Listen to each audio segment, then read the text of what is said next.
মাননীয় প্রধানমন্ত্রী তাদের বাসায় গিয়ে আশ্বস্ত করেছেন 15 দিনের মধ্যে বিচার সম্পন্ন করবেন।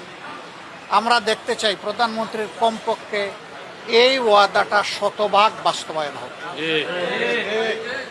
এবং এটি যদি বাস্তবায়ন হয় সারা বাংলাদেশের 18 কোটি মানুষ খুশি হবে, ওনার জন্য দোয়া করবে।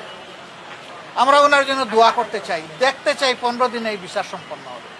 এবং আমি পার্সোনালি বিশ্বাস করি যদি বিচার বিভাগ সঠিকভাবে এই কাজ করে, সিরিয়াসলি করে, তাইলে 15 দিন মানে 15 কর্মদিবসের মধ্যে এটি সম্ভব। অন্তত বিচারিক আদালতের কার্যক্রম সম্পন্ন করা সম্ভব। তারপরে দ্রুততম সময়ের মধ্যে এই রায়কে কার্যকর করার জন্য হাইকোর্টে পাঠাতে হবে। ওইটাও যদি সিনসিয়ারিটি থাকে উদাহরণ সৃষ্টির জন্য, ওইটাও 1 মাসের মধ্যে হয়তো বা সম্পন্ন করা সম্ভব।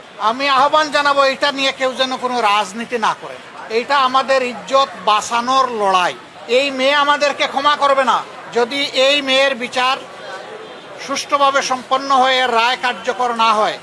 হাসরের দিন আমরা সবাই আসামি হয়ে যাব। আমরা ওই আসামি হতে চাই না।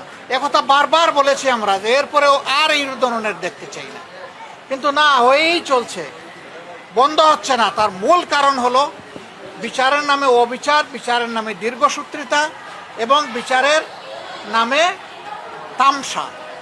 এর কারণে বিচারের প্রতি মানুষের কোনো আস্থা নাই।